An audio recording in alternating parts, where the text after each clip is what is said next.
In the shadow of global surveillance, a high-stakes operation was unfolding.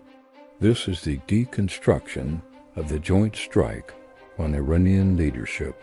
The mission began with a silent collection of digital whispers. Sophisticated SIGINT systems intercepted encrypted communications flowing directly from Tehran. Inside a secure command center, CIA and Mossad intelligence operatives worked tirelessly, mapping the daily movements of the Iranian supreme leader. The target was the Pasteur Street compound. Every corridor and security checkpoint was scrutinized to find the one vulnerability in his defenses. Intelligence analysts identified a critical window, the 8 a.m. morning summit. It was a rare moment when top military commanders gathered in one place. As the sun rose, the first wave of the campaign launched. U.S. Tomahawk cruise missiles were deployed to dismantle the Iranian air defense network.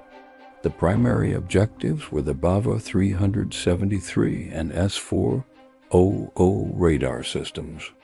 Neutralizing these meant the Iranian military would be effectively blinded to the coming assault. With the radar network crippled, Wave 2 commenced. An armada of 200 Israeli F-15 and F-35 fighter jets roared into life.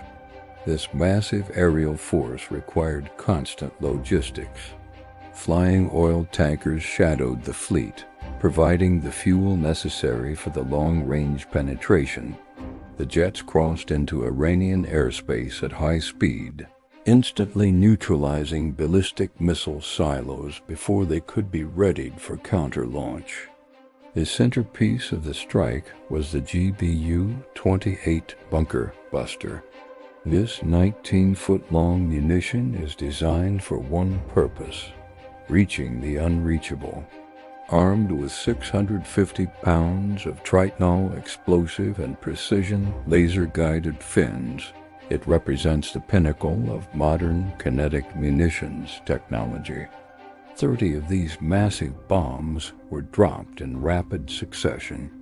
They were programmed to impact the Supreme Leader's compound with surgical precision. The munitions pierced through 6 meters of reinforced concrete. The kinetic energy alone was enough to shatter most standard defensive structures. Then came the delayed action fuse. It triggered the main charge deep underground, causing a catastrophic collapse of the entire subterranean facility. Strategic analysis later showed a fatal error in Iranian security. Ayatollah Khamenei was in the shallower facility rather than the deep cover bunker.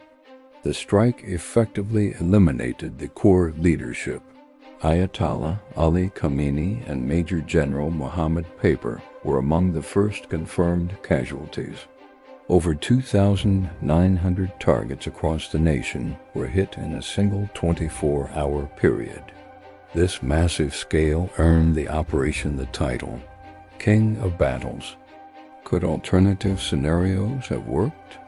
Analysts considered spy infiltration and ground-based laser illumination for an even more surgical approach.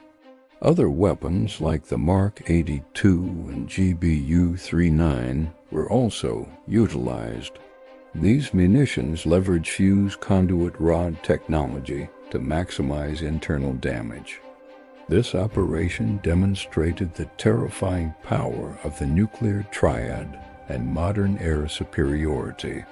The landscape of the region has been permanently altered.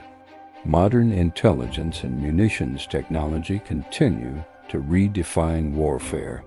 For more deep dives into military engineering, subscribe and stay tuned.